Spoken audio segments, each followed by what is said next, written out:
Okay, part 3. Okay, please watch part 1 and part 2. This is part 3 of season 1, episode 1 of The Wheel of Time.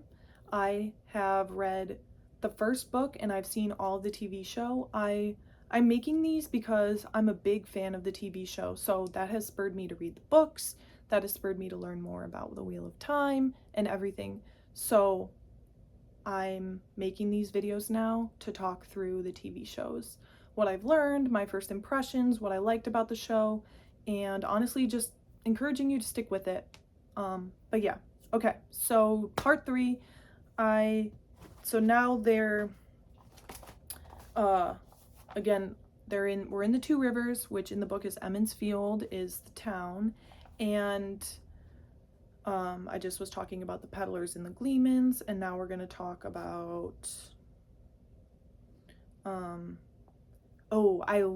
okay, yes, we're going to start with this. I love the scene of Moraine finding Nynaeve in the pool area, cleaning. I love it. I love it. I love it. So, Moraine says to Nynaeve, they said, they call you a leader in this town and here you are cleaning. And then Nynaeve is like, well, it's a holy, sacred pool and I don't mind cleaning, and yeah. And so I just thought that was interesting because she's like, it's showing that Moraine's belief is that leaders should not be doing that work, right? Someone else should be doing that work. So I just like that scene. And I love too, just again, the interaction, like Nynaeve, you can definitely tell is very suspicious of Moraine. And yeah, they're just like, I just love how she doesn't like let Moraine's power get to her or anything. So, oh yeah, and then Nynaeve tells the story of the old wisdom. So the old wisdom raised Nynaeve because Nynaeve's parents died. And then she tells the story of the old wisdom was told that she's like pretty powerful. So like when in these small towns, when a woman could channel, they were sent to the White Tower to become an Aes Sedai. So she says to Moraine that the old wisdom traveled months to get to the White Tower because it was said that she needed to go there because she was very powerful.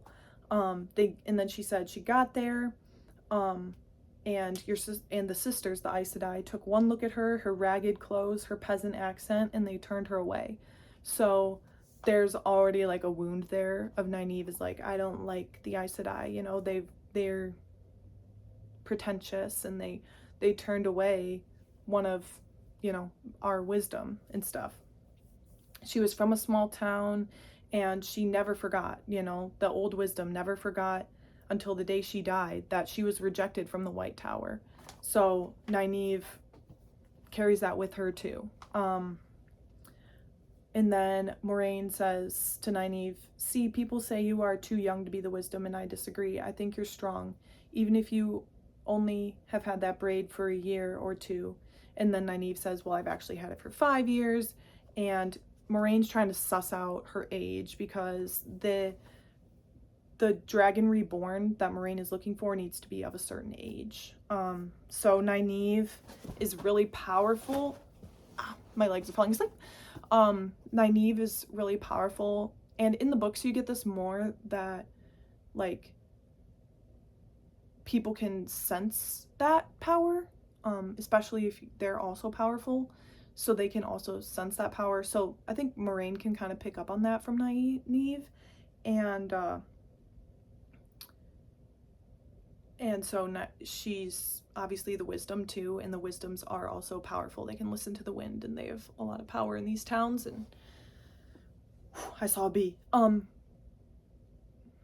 But what I'm trying to say is she's young for the wisdom, young to be a wisdom. She's not the right age of the dragon reborn. So she finds out that Nynaeve is older than what the age is supposed to be. And Nynaeve is like, well, I know I'm young, but that doesn't mean I can't do my job. And whatever you may think, her job, Nynaeve says her job is to protect this town, and it includes protecting the town from Moraine if she has to. So I love that. I guess I feel like she meets Moraine and kind of sets the boundary and the line there. But yeah, okay, so then the next scene is Egwene and Nynaeve standing on a bridge listening to the wind. And they listen to the wind together, and in the wind you can hear screams and voices and different things. And so Nynaeve is saying to Egwene that Nynaeve is the wisdom, so she's more aware of this type of stuff, and Egwene is more new to this type of thing. And so Nynaeve tells Egwene that she's never heard it before, and she doesn't know what it means, but they can both hear it. And then Lan finds dead sheep, and then there's like this shape of like a comma kind of thing. Becomes a thing, but the sheep are dead in a comma, like that. So then there's a scene of Moiraine is watching the town. I think she's kind of watching the boys at this point, the young boys, like Rand, Mat, and Perrin. I put the boys chat about nothing. So I just think it's funny because probably even in how they wrote this show, especially at the beginning, things change, but especially how they wrote the show at the beginning, they're like, oh, let's have the boys. Everyone else is doing kind of something important, like listening to the wind, finding dead sheep, or talking about emotional things that have affected the course of time. And then it just shows the boys sitting at a table talking about nothing, like just shooting the shit, really. They're just talking about blah, blah, blah, blah, blah. So I just thought that was funny. Oh yeah, I put Tam and Rand have this scene where it's actually, I don't have a lot of details written down about it, but Tam spits some facts at Rand. Again, he has great lines. He's very wise, and I missed it upon first watch, and upon second watch I'm like, okay, yeah, he knows what he's talking about. But it's said in this scene that Rand's mom died, and then you kind of learn more about the wheel, how the wheel works. So there's this whole theme of the Wheel of Time, and it's kind of its own entity, and you learn more about it as you read the books, watch the show, everything.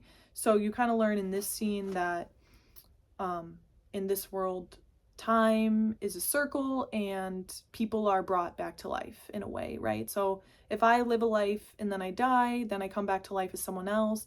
You don't necessarily remember your past lives or your future lives. You don't remember those, but it occurs. And yeah, so Tam and Rand are just talking about his mom, Tam's wife, coming back to life. So then Rand is like, how long does it take for the Wheel of Time to bring back someone's spirit? So, it just, and then again, the answer is like, when the wheel wills. The wheel weaves as the wheel wills, and the wheel brings you back to life whenever they freaking want to. That's the gist, okay?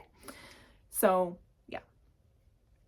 Okay, I'm gonna stop this video now again, and hopefully I'll just have one more video. Again, I have 3 parts. This was the 3rd part. There's gonna be a 4th part, and yes. All right. See you. Bye.